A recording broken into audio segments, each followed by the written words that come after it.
हे beautiful people, आपको याद है आपकी दादी या नानी चीज़ें याद कैसे रखती थी? भाई मेरी दादी का तो मुझे बहुत अच्छे से याद है। उनकी पल्लू का जो सिरा होता था, उस सिरे में वो ऐसे ना पकड़ के गांठ बांध देती थी। जितनी बार ये गांठ उनके हाथ में आती थी, तो जो चीज़ उन्होंने सोची हुई थी कि मुझे याद रखनी है, वो याद कर लेती थी। और मेरी नानी जो है, अपनी इस फिंगर में, अपनी सबसे छोटी कनिका में धागा बांध लेती थी, याद रखने के लिए कोई इंपॉर्टेंट काम जो उन्हें उस दिन में करना होता था। तो आज जो मैं आपको बताने वाली हूँ, that is called as a knot technique.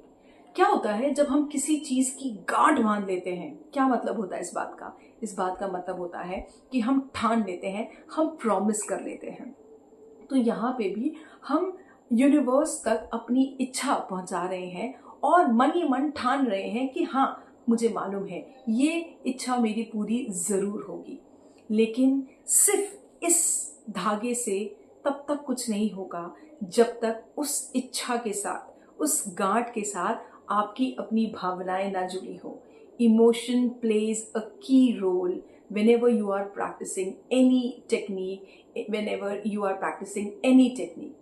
तो ये सबसे इम्पॉर्टेंट है और ये हम सभी को याद रखना है। तो अपनी इस टेक्निक के लिए हमें क्या करना है? We need a thread.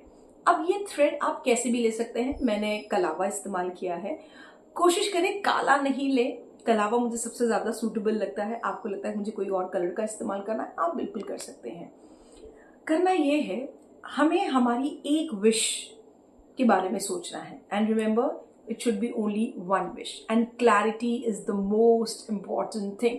बिल्कुल क्लियर रहिए, what is that one thing that you want at the earliest. मतलब it can be losing your weight, it can be scoring something good in your test, or it can be achieving a particular percentage that you want to have.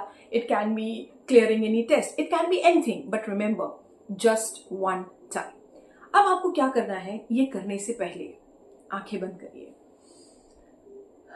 Take 2 to 3 deep breaths, शांति में बैठिए और सोचिए आप जो goal achieve करना चाहते हैं, आप वो इमेजिन कर रहे हैं। जो आपकी इच्छा है वो पूरी हो गई है। अब महसूस कीजिए आपको कैसा लग रहा है, कैसे आपके आसपास के लोग आपको बधाइयाँ दे रहे हैं। आपके मम्मी पापा आपको देख के कितना प्राउड फील कर रहे हैं। विजुअलाइज करिए अपनी उस सक्सेस पे, उस सक्सेस में अपने आपको कैसा महसूस हो रहा है। मुझे तो अभी से अंदर से गुदगुदी महसूस हो रही है। तो जब आप ये इमेजिन कर लेंगे, उसके बाद आप थ्रेड लेंगे एंड नॉट बांधनी है। नॉट हमें टोटल 7 बांधनी है। कैसे? आपने पहला नॉट बांधा, I am so happy and grateful now that I have 1 crore in my bank balance.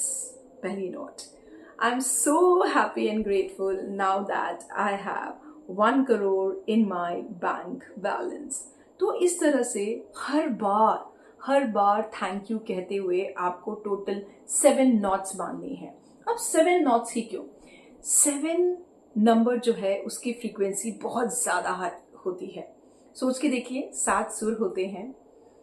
Rainbow में भी 7 रंग होते हैं। क्यों हमारा इंद्रधनुष सतरंगा होता है ना? तो इस नंबर की फ्रीक्वेंसी बहुत हाई होती है। तभी तो देखिए, मैरिज जब शादियां होती हैं तो कितने फेरे लगाए जाते हैं? 7 फेरे लगाए जाते हैं। कितने जन्मों का संबंध होता है? 7 जन्मों का संबंध होता है। तो आप मानिए ये एक बहुत ही हाई फ्रीक्वेंसी नंबर है। तो 7 नॉट्स बांधने के बाद अब इस थ्रेड का क्या करना है? अगर आप कंफर्टेबल हो तो आप इसे अपनी कलाई में बांध सकते हैं।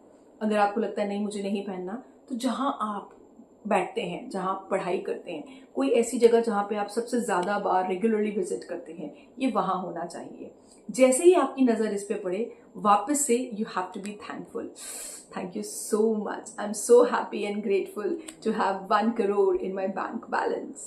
एंड यस, जितनी बार आप इस थ्रेड को देखेंगे, जितनी बार आप इसे बोलेंगे, you will be in that frequency. And यकीन मानिए, सब कुछ फेथ है। जितनी शिद्दत से आप अपनी ये प्रैक्टिस करेंगे, जितनी बार आप थैंक यू बोलेंगे, आप देखिएगा राहें अपने आप खुलेंगी, रास्ते अपने आप खुलेंगे, आपको वो लोग मिलेंगे जो आपको आपके गोल तक लेके जाएंगे। बस जरूरत है उन इमोशंस की, उस क्लैरिटी की, और यूनिवर्स तो बैठा ही है हमारी इच्छाएं पूरी करने के लिए। All the best.